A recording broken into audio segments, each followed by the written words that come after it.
This past week saw President Trump on the world stage lavishing praise on the leader of China's autocratic regime. Comes at a fragile moment for American democracy. Yesterday, citizens mobilized for voting rights demonstrations across the South in the wake of the Supreme Court's gutting of the Voting Rights Act, as Republican-led states raced to redraw congressional maps. Senator Cory Booker was among the Democratic lawmakers joining demonstrators for a rally in Montgomery, Alabama. Joining us now is Senator Cory Booker of New Jersey, a member of the Senate Judiciary and Foreign Relations Committee. Senator Booker, thanks for joining us this morning. You spoke yesterday at the rally in Montgomery, Alabama.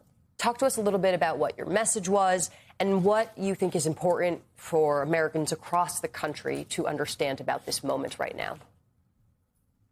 Well, for all Americans, Alabama is sacred soil. So much of our democracy came of age there before the sacrifices of martyrs, before Fred Shuttlesworth and Martin Luther King and so many other heroes of Alabama campaigns.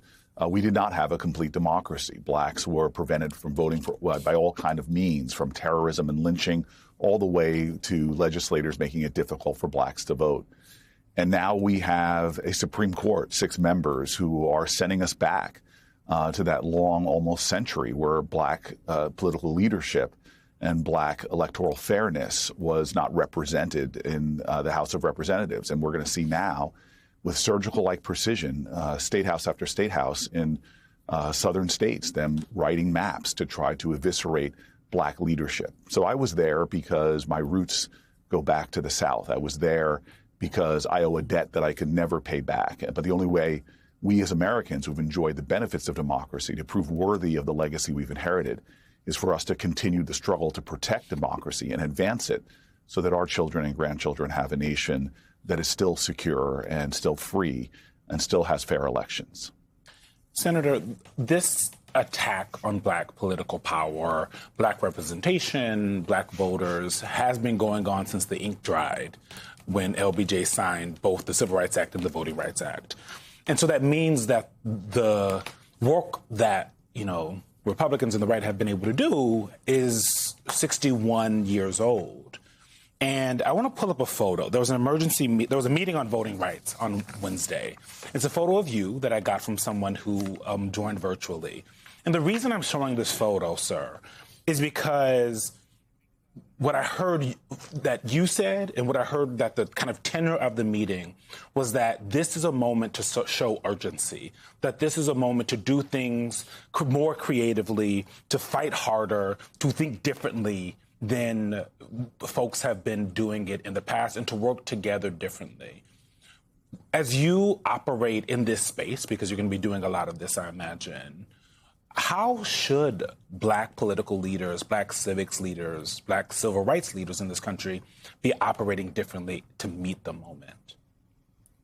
Well, one thing is we can't do what we have always done and expect things to change. We need to be creative like our ancestors were, from those creative young people at Greensboro, North Carolina, who did the first really ever modern sit-in, like the people in Birmingham did when they had children march against Bull Connor's fire hoses and his dogs. We have to think of creative leadership, things that are out of the ordinary, things that are different. And I want to really challenge one thing that you said. This is not just an assault on black leadership and representation. It's an assault on all of us. Every American should see and understand that when there's a threat to democracy anywhere, it's a threat to democracy everywhere. We all are inextricably tied together in this democracy. And as James Baldwin wrote when they arrested the great Angela Davis, he said, if they come for you in the morning, then they're going to come for me at night. That's the understanding we have to have. And so I'm already going to bring everything that I have in terms of my creativity and my energy and my effort going into these next 6 months where we have an election that's not about Democrat or Republican. It's about democratic forces against those who want to undermine our democracy. This is a movement now. It is a moral movement.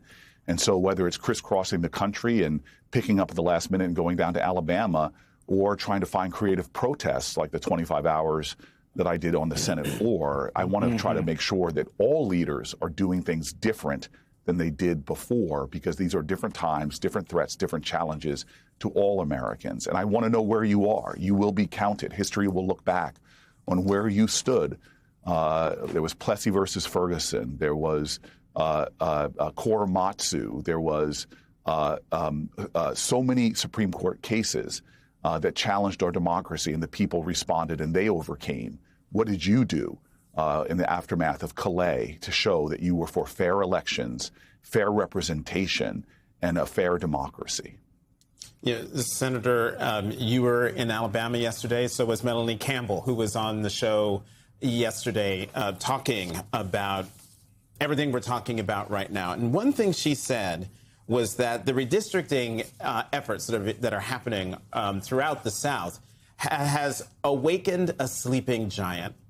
Do you agree with her? And if so, how will we see it? Will we see it in the American people, not just African Americans, but the American people rising up and blunting the impact of gerrymandering? Or will we see it in House races? Or will we see it more in statewide races? Or is it too soon to tell? It's too soon to tell. And I want everybody to understand that King said it so aptly, that change does not roll in on the wheels of inevitability. It must be carried in on the backs of people who are willing to do the work, to struggle and sacrifice for it. This is not a time to look around and say, oh, there might be a great blue wave building. This is a time to get out there and be one of those people that engineers, that generates the momentum that we need. Again, this is one of those moments. I've often wondered, would I have been one of those people to board a bus on a freedom ride knowing that the bus would be bombed and we would be beaten? Would I have been one of those people that joined the march on the Edmund Pettus Bridge knowing that Alabama state troopers would tear gas us and pound us with billy clubs? Would I have been one of those people, those kids that stood in front of Bull Connor's dogs? Well, we don't have to ask anymore about what we would have done faced with those circumstances. We have, again, one of those moments where history is calling on us. Will you accept a nation that has these outrageously drawn maps that undermine representation, that undermine proportional representation, that undermine the freedom of the vote? If you want to accept a democracy like that, and by the way, Democrat and Republican, it's not fair that a Republican in California has virtually no chance of having the representation, or a Democrat in Virginia. But right now, the only way we change that is having Democrats in Congress, because every Republican is on the record for voting in favor of partisan gerrymandering, and every Democrat voted against it.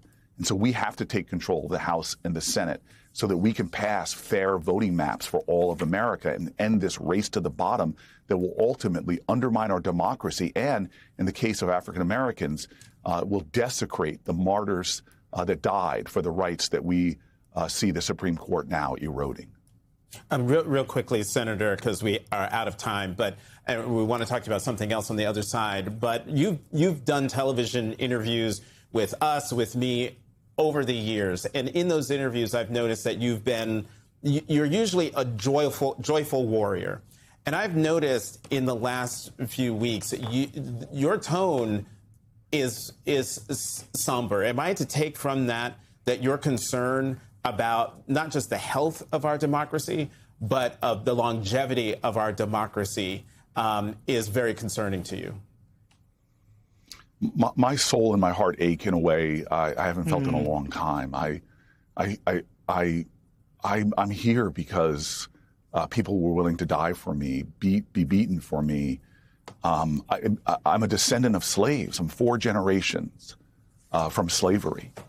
Everything, every step I take was paid for, and to watch people like John Lewis, who I knew personally, to watch their work and their sacrifice, the testimony to our democracy that they achieved, to be eroded. It makes my whole soul and heart ache. But I know lots of ethnic groups probably know this in America, lots of people, but Black folk really know how to carry hurt and pain and wounds and scars, but also to know that joy is defiance, to know that hope is not a feeling that you get. Hope is the active conviction that despair will never have the last word. So the joy I feel still, despite it all, no one gave to me, God gave to me, because my ancestors sang in church, even though they knew the terrors that were going on outside of that church. My ancestors lifted the spirits of others, even though there was every reason to surrender to despair. So I can hold those both in my heart at the same time, a defiant joy and a real deep depth of sorrow.